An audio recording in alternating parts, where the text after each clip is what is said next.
Hi everyone, my name is Samuel Bruce, and today I want to talk to you about modules. So a quick overview about what I'm going to be discussing.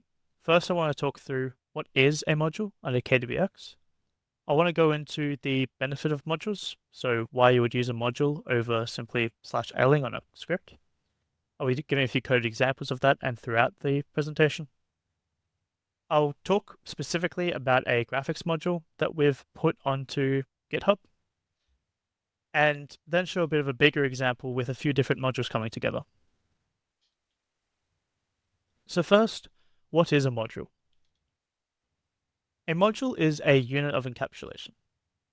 So what does that mean? A module keeps related code, functions, and variables grouped together with internal implementations staying private and only intended functionality exposed. It avoids claiming a fixed namespace, fixed global namespace, and instead provides a local namespace via .z.m for you to populate your variables and functions. It has a controlled export, so only the functions that you as a module creator want your users to interact with will be presented to the user when they import it. Modules are designed to be portable and isolated. So portable meaning that a module can be moved and reused across different applications or environments with minimal changes, and isolated meaning that a module has its own namespace and internal scope, so its functions and variables don't interfere with other modules, so reinforcing that unit of encapsulation idea. And finally, a module can be written in Q or via the C API. So now I'm going to show a bit of a coded example of the benefit of modules. On my screen, in the top row, is how you would create and interact with a library before modules. And down the bottom row is the module equivalent of what's written above. So starting on the top right, this is what a library would be as a script before modules. You see that a library creator has to claim a namespace. In this example, it's .math. They have to claim that, and that is what the namespace will be presented to when a user imports it in. In this, I have a function .math.bar. That is the public API that I want a user to interact with. The rest are implementation specific. And I've shown an example here of a global reference and how we will do that in a module.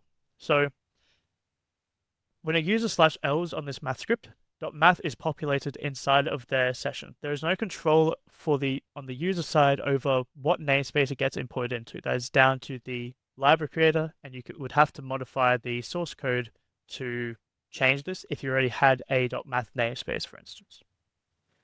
I show how we call this, and I show that if you look at what's been imported from .math by /ling, you'll see that the implementation components are also presented there. Now, compare this against the module version. We no longer claim a global namespace. Everything is local. If you wanted to refer globally to a variable inside of the namespace, you can use .z.m. So this is how that .z.m works. In this example, it's construed if we just got rid of .z.m, the debug would look up against this namespace, the module namespace. But just showing it for simplicity, the simplest way of referring to a global namespace, global module namespace, I would say. We see down the bottom here that there is a new line of export. This is the variable that the keyword use for importing modules looks for. It's a dictionary where it has bar inside of it. So this is using the 4.1 plus dictionary syntax where it's got a key of symbol bar and a value of the implementation of bar, the code behind bar. On the left here, we see, I'll show a few different ways that you can import a module or you can use it. So we call it with the new use keyword. We can then use match syntax from 4.1 plus to grab the component bar and assign to bar inside of our session. So then we can just simply call with bar after this, so we don't have to load it into a namespace. Alternatively, if we did want to keep that namespace organization, we're not saying with modules that you should avoid namespaces entirely. It's still quite useful for sectioning up your code. But the decision of the name of the namespace is then down to a user. This can be anything that they like. They can do .name is use this module. And that'll show just calling that again to show it's exactly the same as calling it above. And I'll show you that the key and everything that's imported into the session under .mathmod is simply bar. And here's the results of that down below. So the main script run, the result is 3, and we can see the implementation specific components are also presented to a user. And then no matter how you call it, the result is 3, and the only returned value that is presented to a user is bar. So where are we now with modules? KX has put up on KX Systems a number of open source modules. One of them that I wanted to talk a little bit more about today was the AX module. So for a bit of background on that, KX has a product analyst or developer, which is a IDE for programming and executing Qcode in. Behind this are a lot of really useful developer libraries that a lot of people use on their own. So for instance, Cucumber is a popular one for running unit tests. QDoc is a popular one for docs generation.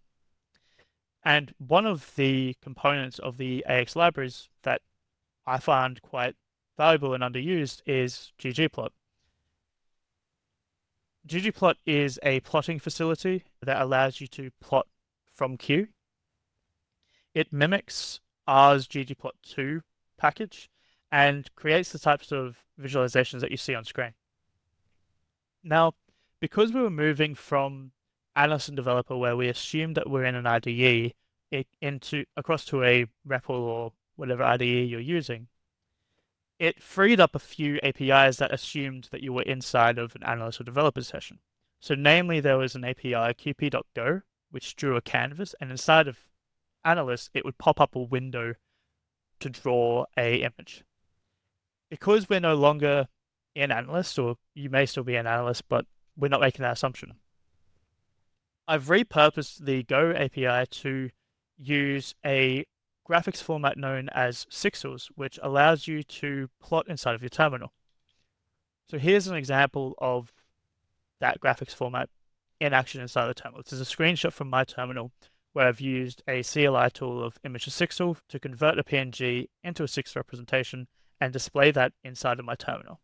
You'll see that when I say images inside your terminal, this isn't like ANSI blocks or an ASCII block or an ASCII art representation of the image. This is quite high quality image inside of your terminal. So I want to show how that actually comes into use for us as Q developers.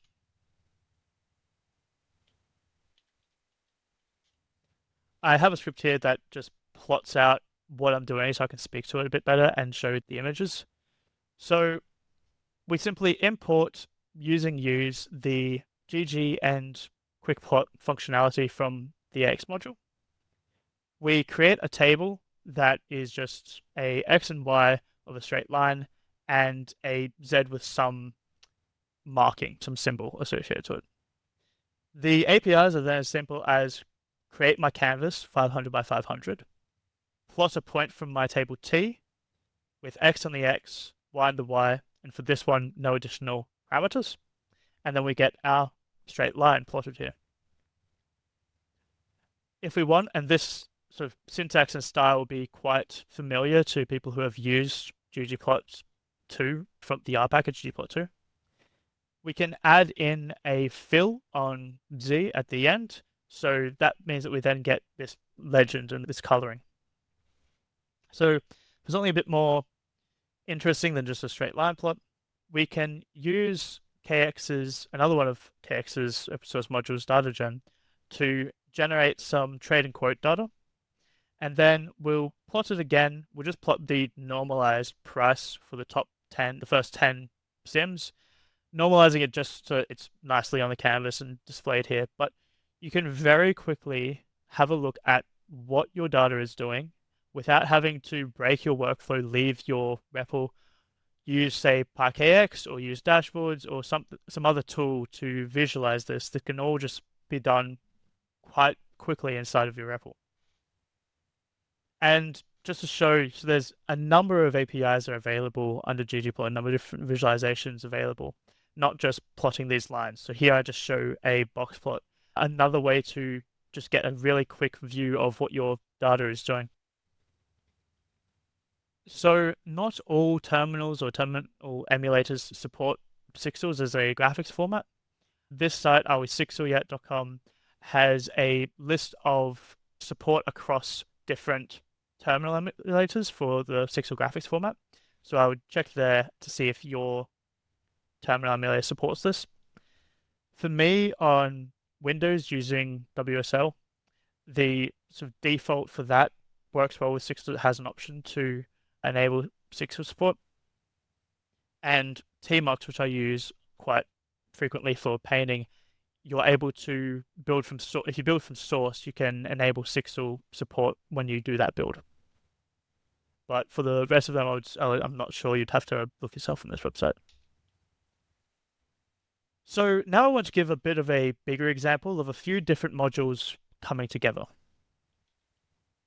One module that I'll use in this that I haven't noted yet is the AI module. That comes installed with KDB-X when you run it via the installer. And one of the functionality in this is something called TSS, or Time Series Similarity Search. What this does is allows the user to provide a query vector, search for that query vector / pattern against a larger time series, and then it will return back where in the larger time series is most similar to that query pattern. So for this screenshot here, we've searched for a V-shape, and we look against some stock data to bring back where these V-shapes, the closest thing to a V-shape, and where they occur. Now, one thing that I find is a very useful API, a very useful tool, but one thing that I wanted to do with it a bit more was instead of programmatically creating a query vector such as a V like this, or a sine wave, or whatever pattern you want to algorithmically create and search for, and instead of getting some data you already have and trying to look for where it happens similar to a slither of the data that's already there, I want to search for my own patterns. And that's what I'll show with this next example.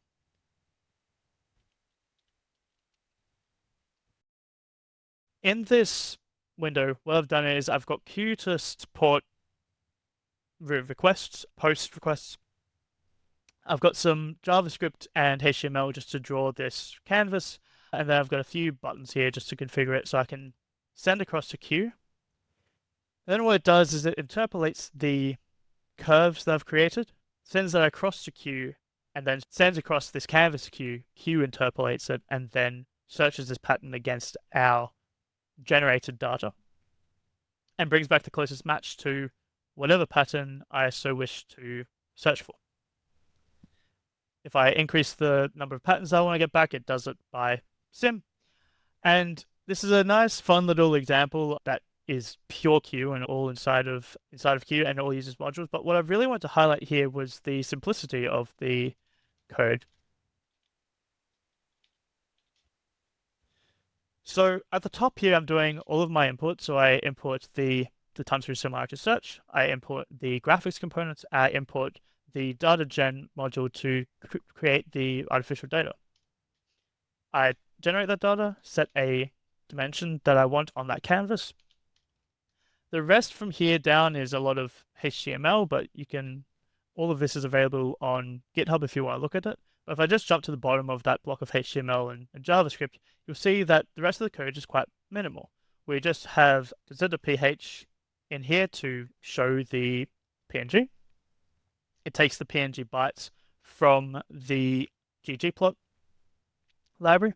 So we create the PNG, we get the bytes, and then we put that up as the image. So it has this WebSocket here to communicate with the front end, and it has this light wrap around TSS just to get back and search by sim, return those matches, and plot everything there. But so really just wanted to highlight how simple and easy it is to get up and running with this when you have modules available to you.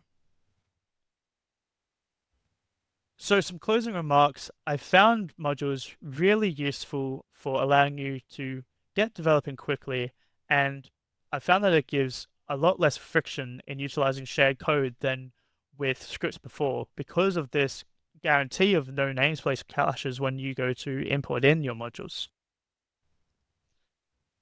Thank you for listening. All of the code is available up on GitHub, and my LinkedIn is here if you want to reach out to me or have any questions. There's also my email, sbs1@kx.com, if you want to ask me any questions about modules.